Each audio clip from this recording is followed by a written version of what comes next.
আরেকটি বিষয় সেটা হচ্ছে সামাজিক যোগাযোগ মাধ্যমকেই কেন্দ্র করে আমরা সামাজিক যোগাযোগ মাধ্যমে ইদানিং দেখছি দেশের অস্থিতিশীল পরিস্থিতিগুলোকে বিবেচনা করে বা সেগুলোকে তুলে ধরে সেনাবাহিনী ডিসেম্বরের পরে নির্বাচনে ঘোষণা দিয়েছিল যে ডিসেম্বরে নির্বাচন হবে। তো সেক্ষেত্রে ডিসেম্বরে যদি নির্বাচন না হয় সেক্ষেত্রে সেনাবাহিনীর অবস্থান কি থাকবে এবং সামাজিক যোগাযোগ মাধ্যমে যে বিষয়টি আসছে যে সেনাবাহিনী ক্ষমতায় যাচ্ছে বা এই মুহূর্তে দরকার সেনাবাহিনী সরকার, এই ধরনের স্লোগান বিভিন্ন ফেসবুকে ছড়াচ্ছে।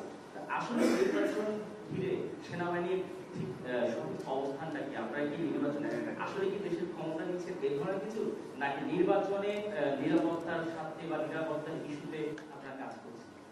দেখুন, নির্বাচন নিয়ে যথেষ্ট আলোচনা সমালোচনা হয়েছে। এই বিষয়টি নিয়ে আমরা আর কোনো কথা বলতে চাচ্ছি না। আর সেনাবাহিনী ক্ষমতা নেওয়ারও কোনো ইচ্ছা বা এ ধরনের কোনো আমাদের মধ্যে এ ধরনের কোনো আলোচনা হয়নি। তো এই বিষয়ে আমরা কোনো তথ্য আপনাকে দিতে পারছি না। ধন্যবাদ।